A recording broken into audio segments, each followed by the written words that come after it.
Hello बच्चों, आज हम पार्ट 11 करेंगे।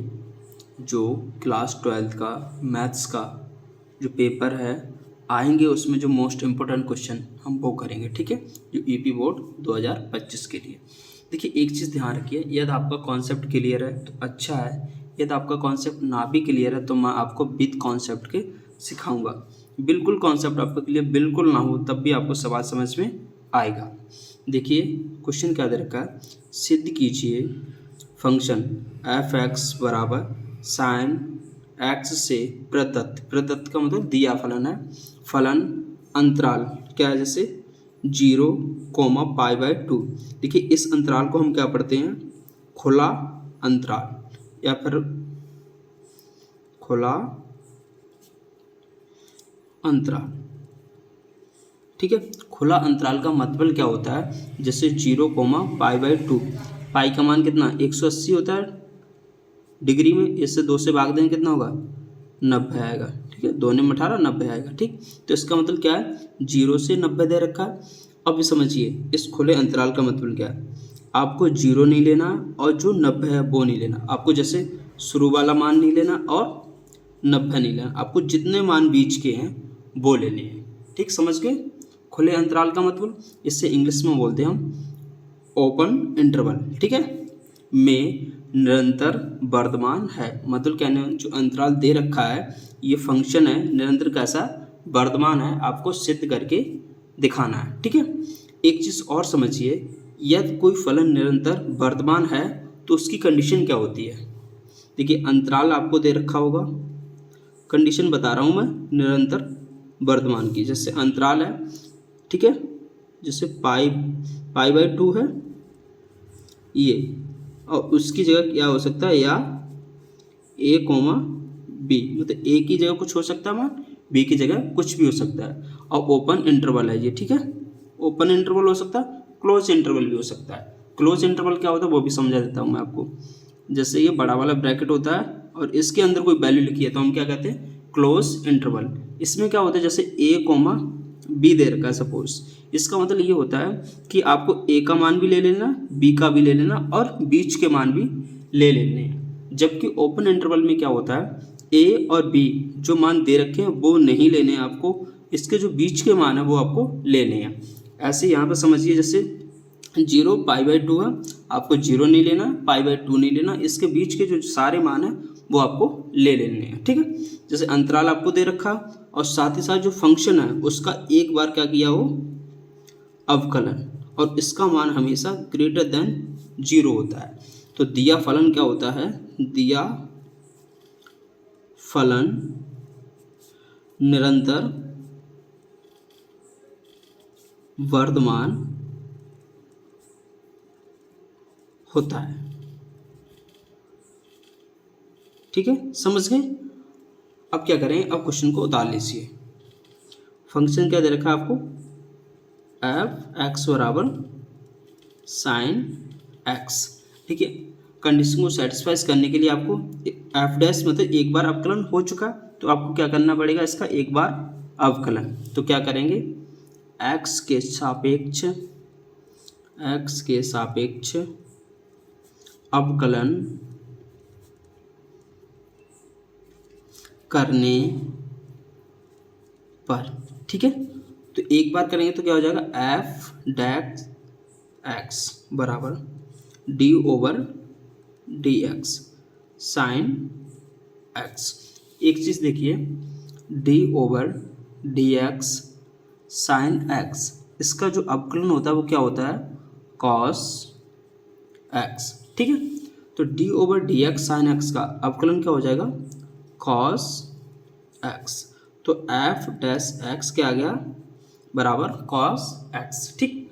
अब आपको जो अंतराल दिया है वो उतार लीजिए। क्या दे रखा है आपको, 0, π/2 अंतराल है, अंतराल बराबर 0, π/2। वो कैसा अंतराल है, ओपन इंटरवल है। मैंने आपको बता दिया आपको 0 नहीं लेना और π/2 नहीं लेना, इसके बीच के मान लेने। जैसे कि ये 90 होता है और ये 0 है, तो 90 के बीच देखिए 30 आ जाएगा, 45 आ जाएगा, 60 आएगा, ये सब 0 और 90 के बीच में आएंगे। तो क्या करेंगे आप, एक बार क्या करिए, थीटा बराबर 30 डिग्री, कहने का मतलब जो यहाँ थीटा बराबर क्या दे रखा है एक्स, तो एक्स बराबर रख दीजिए 30, समझ गए आप, कॉस 30। ठीक, कॉस 30 का मान क्या होता है, √3/2 एफ डैश एक्स। ठीक है, अब क्या करेंगे, √3 का मान क्या होता है 1.732/2 एफ डैश एक्स। अब एक चीज़ देखिए, 2 का अगर हम इसमें भाग देंगे तो कुछ ना कुछ तो मान आएगा, पॉइंट में आए शायद, तो आएगा तो वो हमें मिलेगा तो 0 से बड़ा ही ना, तो इसका मतलब क्या हुआ, एफ डैश एक्स क्या मिला हमें, >0। ठीक, तो हम कह सकते हैं अंतराल 0,π/2 में दिया फलन निरंतर कैसा है, वर्तमान है। ठीक है, ये आपको क्या होगा, सिद्ध हो गया।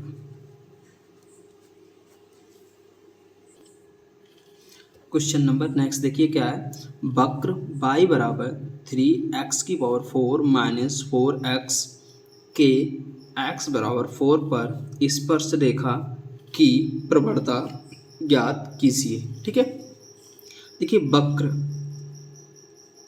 वक्र के लिए स्पर्श रेखा की प्रवणता क्या होती है, dy/dx। ठीक है, अब क्या करेंगे, जो वक्र दे रखा है वो समीकरण उतार लीजिए, y बराबर 3x⁴ माइनस 4x।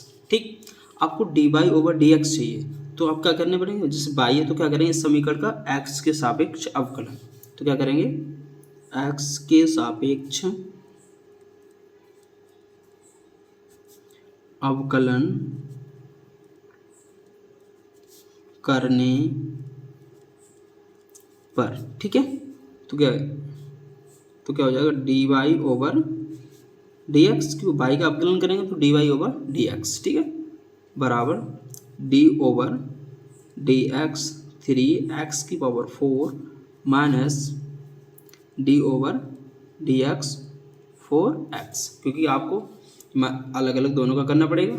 ठीक है, अब देखिए किसी भी समीकरण का अवकलन करते कैसे हैं, जब दे रखा होता है d/dx x⁴n। ठीक है, n कुछ भी हो सकता है, 3 4 5 1 2 3, ठीक है, माइनस भी हो सकता है। ठीक, जब ये स्टैंडर्ड फार्मूला है, ठीक है, इसका अवकलन क्या होता है, जो n घात होती है वो पहले आ जाती है और x लिखते हैं हम, और n में से क्या करते हैं, एक घटा देते हैं।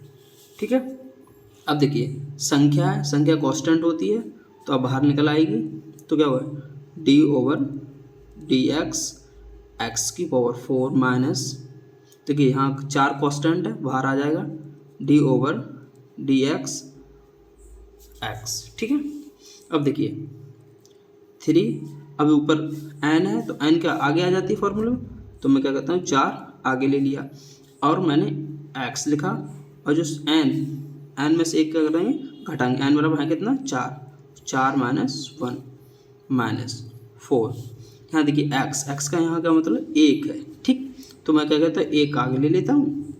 ठीक है, और x है और 1 में से 1 घटा देता हूँ। ठीक है भाई, वही तो मैंने किया, 1 है, सब x⁴ 1 है, 1 मैंने आगे ले लिया और x लिखा, n बराबर कितना 1 लिखा, और फॉर्मूले में -1 हो तो -1 घटा दिया मैंने। अब देखिए 3 चौक 12, 4 में से 1 जाएगा, 3 बचेगा, माइनस 4 एकन 4, 1 में से 1 जाएगा, क्या बचेगा, 0। ठीक, देखिए किसी भी संख्या का मान उसकी घात अगर 0 है तो उसका मान 1 होता है। जैसे x⁴ 1, अगर आप a⁴ लगा देंगे तब भी इसका मान 1 होगा, आप 5⁴ लगा देंगे तब भी इसका मान 1 होगा, आप 10 की पावर 0 लगा देंगे तो उसका मान भी 1 ही होगा। ठीक है, अब देखिए 12x³ - 4 × 1, 12x³ 4 एकम 4, इधर dy/dx चल रहा है। ठीक है, और उसने एक चीज़ और कह दिया आपसे, x बराबर 4 है, तो आप x बराबर 4 पुट कर दीजिए, तो dy/dx और x बराबर 4। देखिए 12 इंटू एक्स की जगह 4 रखना, 4 रख दिया, उसकी घात कितनी है 3 - 4। देखिए 12, 4 का क्यों करेंगे, 4 चौक 16, 16 चौक 64 - 4, 12 का गुणा कर दीजिए 64 में, 12 चौक 48 के 8, हाथ से लगी 4, 12 पंजे 7, 12 छिंग 72, 72 और 4 कितना हो गया 76 - 4, 768 में से 4 घटाएं कितना 764, ये क्या होगा आपका आंसर, क्योंकि आपसे dy/dx ही पूछा था। ठीक है।